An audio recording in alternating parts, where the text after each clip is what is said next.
क्या आपने भी कभी टीवी पर या न्यूज में सुना है भारत की जीडीपी 7% से ज्यादा बढ़ गई है और उसी समय अपने मन में सोचा तो फिर मेरी सैलरी क्यों नहीं बढ़ी।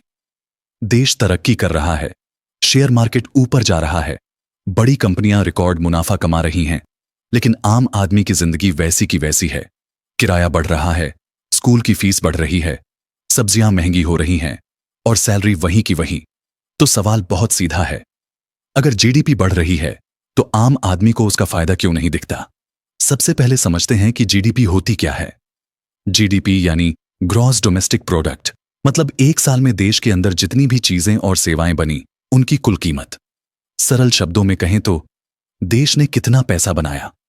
लेकिन जीडीपी सिर्फ ये बताती है कि कुल पैसा कितना बना, ये नहीं बताती कि वो पैसा किसके पास गया। मान लीजिए किसी शहर में 100 लोग रहते हैं, 99 लोग महीने में 15,000 रुपए कमाते हैं और एक आदमी महीने में 50 लाख रुपए कमाता है। उस शहर की कुल कमाई बहुत ज्यादा दिखेगी, लेकिन 99 लोग फिर भी स्ट्रगल ही करेंगे। जीडीपी भी कुछ ऐसा ही काम करती है। आज भारत में ग्रोथ का बड़ा हिस्सा आईटी कंपनियों, बड़े उद्योगों, शेयर बाजार और कॉरपोरेट से आ रहा है। इनसे जीडीपी तो बढ़ती है, लेकिन उस पैसे का ज्यादातर हिस्सा थोड़े से लोगों के पास ही रह जाता है। इसलिए देश अमीर दिखता है, लेकिन जनता नहीं। अब दूसरा बड़ा कारण है जॉबलेस ग्रोथ। पहले जब अर्थव्यवस्था बढ़ती थी तो फैक्ट्रियां खुलती थीं, लोगों को नौकरियां मिलती थीं और पैसा आम लोगों की जेब में जाता था। लेकिन आज ग्रोथ ज्यादातर मशीन्स, सॉफ्टवेयर, ऑटोमेशन और एआई से हो रही है। एक फैक्ट्री जो पहले 1000 लोगों से चलती थी, 1000 से कम लोगों से चलती है, अब 200 लोगों और 800 मशीनों से चल रही है। जीडीपी तो बढ़ेगी, लेकिन नौकरी नहीं।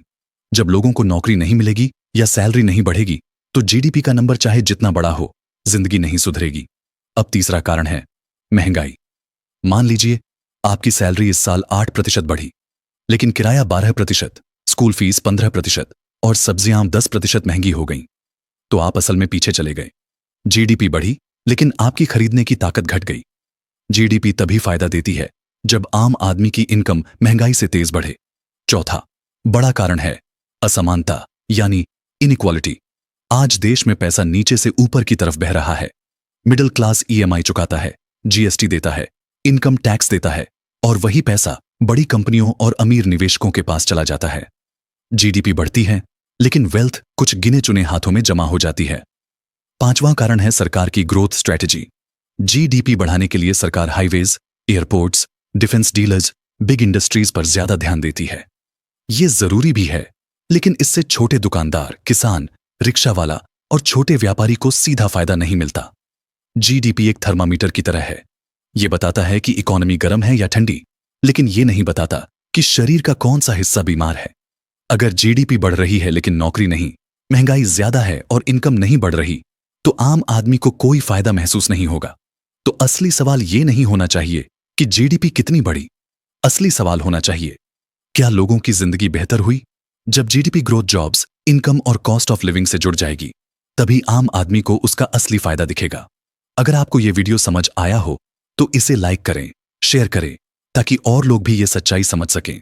और ऐसे ही आसान भाषा में इकोनॉमी समझने के लिए चैनल को सब्सक्राइब करना न भूलें।